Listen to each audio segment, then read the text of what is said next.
Ronan Boucard, directeur d'une concession Renault Auto Dauphiné dans la région, groupe local, vous disiez, groupe implanté à Grenoble depuis 1922. Oui. Aujourd'hui, au village des recruteurs, vous ciblez qui et quoi comme profil? Donc on a une certaine variété d'activités étant concessionnaire automobile. On a à la fois des activités donc, de vente de véhicules neufs et occasions, une activité après-vente donc avec de la maintenance et de la réparation en mécanique et en carrosserie, et on est également grossiste en pièces. Donc naturellement avec ça va toute la couche marketing et administrative, donc ça fait un panel de profils qui est très très large. Ouais. Donc forcément on est régulièrement en recrutement voilà, sur des profils très très différents. Mais avec des besoins particuliers. Et avec des besoins particuliers, particulièrement importants évidemment en ce moment sur des profils de mécaniciens et de carrossiers.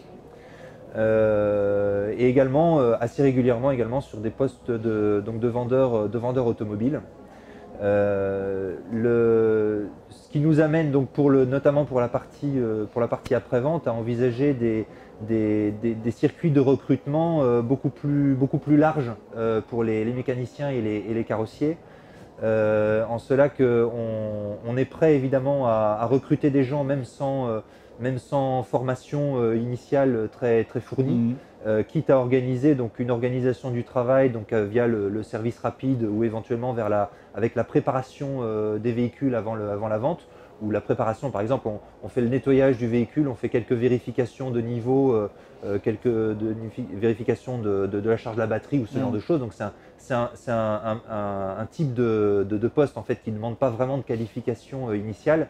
Et à partir du moment où on a un pied dedans, selon les appétences, selon l'engagement évidemment du salarié, on peut être amené à envisager de la formation et de la mobilité interne vers des postes de plus en plus qualifiés, jusqu'à des postes justement où on est un peu plus en tension, et en sachant qu'on a de la montée en compétences qui est possible donc en interne. Exactement, en interne. Évidemment, nous en tant que concessionnaire, on a en maintenance et en réparation beaucoup de véhicules plutôt récents. Forcément, ce sont des véhicules qui sont de plus en plus techniques. Donc on a eu vraiment une montée en gamme des compétences nécessaires de nos équipes. Donc forcément, on ne fait plus que du service rapide ou changer des pneus. Ça fait partie de notre métier, on en fait. Mais on a besoin également de faire vraiment monter en compétence nos équipes pour pouvoir faire du diagnostic, de l'électronique, donc pour aller beaucoup plus loin dans la technicité du métier. Et ça, on l'organise, on est bien obligé évidemment de l'organiser en interne, puisque en externe finalement le recrutement est particulièrement compliqué puisque ça concerne toutes les marques. Alors il y a des montées de compétences en interne, effectivement, avec tout l'électronique embarqué, par exemple, qui peuvent être des données en plus à assimiler pour les mécaniciens que vous pourriez embaucher ici. Et puis il y a des passerelles, hein, vous l'avez dit, il y a plein de métiers possibles chez Renault. Oui. Donc il y a des passerelles d'un secteur à l'autre, quoi. Tout à fait, tout à fait. On a des passerelles possibles déjà, non seulement en vertical, puisque même si on peut monter donc en compétences dans un métier donné, mais on peut aussi monter. On a des gens qui étaient techniciens et qui se retrouvent après chefs d'équipe ou conseillers service, donc réceptionnaires, et donc ils vont faire l'accueil client, le conseil, etc. Voire après chef d'atelier, donc des postes de responsable, de cadre, de manager, voire même de directeur. Et on a également de la transition transversale, parce qu'on a même des exemples où on a une assistante commerciale qui est devenue vendeuse automobile par exemple. Et puis donc on favorise vraiment ces mouvements internes. On a même un de nos directeurs qui avait commencé en fait dans la boutique, il y a assez longtemps évidemment, mais qui avait commencé par la porte de la préparation et de la comptabilité. Enfin voilà, on favorise vraiment ça.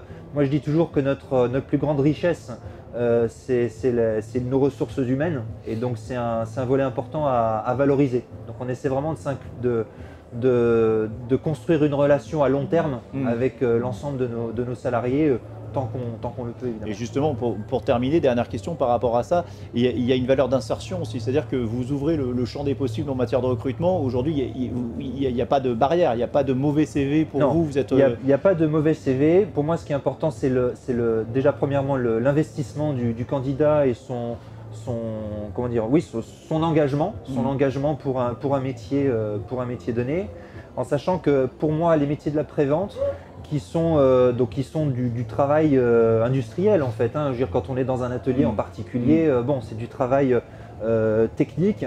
Il y a cette forme de travail, de compagnonnage qui, à mon avis, intègre beaucoup plus facilement socialement les gens. Alors qu'il y a évidemment d'autres métiers qu'on propose également, mais les métiers du tertiaire, donc qui sont dans la relation client, etc., qui sont beaucoup plus compliqués, évidemment, qui nécessitent souvent beaucoup plus de codes, etc., qui sont plus compliqués à aborder. Alors qu'en fait, l'atelier, c'est vraiment un bon laboratoire pour intégrer les gens et puis créer du lien social. Pour moi, c'est une dimension qui est vraiment très importante. Ok, merci beaucoup Ronan Boucard, donc Renaud. Et puis bon salon ici sur le village des recruteurs Grenoble-Alpes Métropole. Merci à vous.